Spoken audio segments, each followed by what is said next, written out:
A estiagem mal começou e cidades da nossa macro-região já sofrem com a falta d'água. Sem o abastecimento, moradores relatam dificuldades para fazer atividades domésticas e necessidades básicas. Se a água falta na torneira, os serviços domésticos se acumulam. Moradores de Cravinhos foram castigados nesta semana com a interrupção do abastecimento. O bairro Trajano Estela é o que mais sofre sem o serviço. E não é de hoje. Faz 10 anos que eu moro no bairro, sempre tem esse problema de água, né? Só que de quarta-feira para cá, a gente não tem uma gota de água na torneira. O que acontece? A gente tem criança pequena, passa por essa situação. Aliás, o bairro todo, né? Eles falam que vai resolver esse problema. Só que passa tempo, eles falam, não, resolveu o problema, aumentou um pouquinho a pressão, não sei se vocês sabem, mas o registro da caixa, aumenta um pouquinho a pressão dessa água, aí sobe água, eles esquecem. Quando dá esse problema, o primeiro bairro a ser prejudicado é a gente aqui. A falta é tão frequente que tomar banho se tornou privilégio de poucos. Mas é na hora do aperto que surge na prática a chamada política da boa vizinhança. Tá difícil, eu tenho 5 crianças, tudo para a escola. Tem vezes que eu tenho que levar eles na minha sogra para estar dando banho, né? Porque aqui não tem essas condições de água. A gente fica final de semana todo sem água. A estiagem mal começou e cidades da nossa macro-região já sofrem com a falta d'água. Em Dumont, quase metade da população ficou no prejuízo na semana passada. Comerciantes tiveram que usar a criatividade para driblar o racionamento forçado. A água está pouquíssima, então para lavar o cabelo da cliente está meio difícil. Então vai ter que ser naquela velha, antiga história na canequinha. Se é um problema pontual, a gente vai se adaptar até o problema ser resolvido. O que a gente precisa é ter uma resposta de um prazo. A falta d'água em Brodowski continua sendo um problema recorrente no município. A interrupção do serviço tem tirado a paciência dos moradores e mudado a rotina das famílias. Não tinha como fazer comida, não tinha como tomar banho, nem água para a gente beber, né? A gente não sabia que ia acabar a água, acabou usando a água da caixa e ficou sem água da rua e da caixa, né? Então isso dificultou muito tudo. Muitos bairros em Ribeirão Preto também enfrentam a interrupção do serviço. Apesar do município ser abastecido 100% pelo maior manancial de água subterrânea do mundo, o Aquífero Guarani. Mas por aqui é o desperdício que afeta a distribuição. Quase metade da água captada vai para o ralo. Quem vive no Ribeirão Verde sabe bem do que eu estou falando. O vazamento é na caixa d'água que abastece o complexo. Há meses, a situação é essa. Isso é todo dia. Ximene Osório para o Jornal da Clube.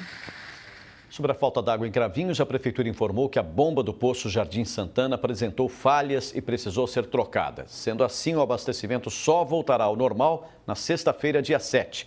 O mesmo ocorreu em Dumont, mas por lá a situação já foi resolvida. Em Brodowski, o problema mostrado na reportagem foi registrado no mês passado. E na época, a administração também justificou a interrupção do abastecimento com a quebra de um equipamento no poço Contendas, também resolvido. Já em Ribeirão Preto, o DAERP disse que o vazamento na caixa d'água ocorre por excesso de pressão quando o reservatório está sendo abastecido e que há um funcionário controlando esse processo para evitar um desperdício maior. Em relação ao vazamento na rua Altino Arantes, o reparo deve ser feito ainda esta semana.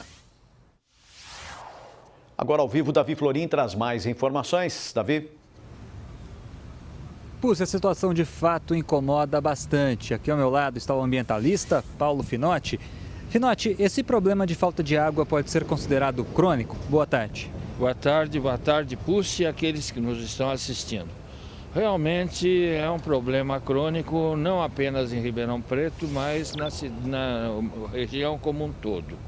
Uma das razões não é a falta d'água necessariamente, porque, por exemplo, a água, como dizem, que é finita, não é. Basta dizer que hoje nós estamos utilizando água que provavelmente originou da urina de Ramsés X não sei quanto. O problema é a distribuição da água. E essa distribuição necessita de um planejamento e uma reformulação a todo instante. Isso não está acontecendo.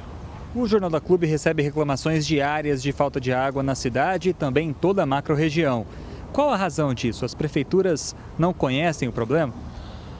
Aqui, particularmente em Ribeirão Preto, está havendo um problema muito sério, que é o roubo dos cabos para a utilização do cobre. Então há necessidade por parte principalmente da Polícia Civil Municipal que seja elaborado um projeto para evitar não apenas o roubo, mas muito melhor do que isso, o material que seja capturado e seja distribuído para vendas subreptícias.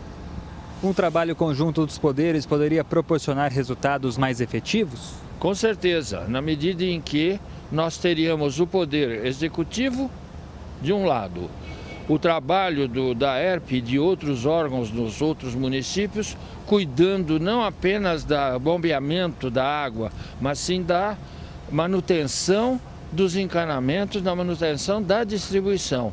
E um terceiro aspecto, vamos falar um pouco da população. Ela tem uma grande parte de culpa nesse processo todo, porque ela utiliza água sem reutilizar ou de maneira aleatória. A gente vê aí a quantidade das chamadas vassouras hidráulicas, que são aquelas senhoras que ficam jogando água com esguicho nas calçadas e às vezes até conversando ao telefone. Isso causa um desperdício muito grande e aqui em Ribeirão Preto de uma situação muito séria, que nós estamos utilizando a água do aquífero Guarani, que é uma água praticamente mineral. Finotti, muito obrigado pela sua participação aqui no Jornal da Clube. E daqui a pouco eu volto para falar que a Prefeitura de Ribeirão Preto deu o primeiro passo para o IPTU 2018. Puci. Até já, Davi.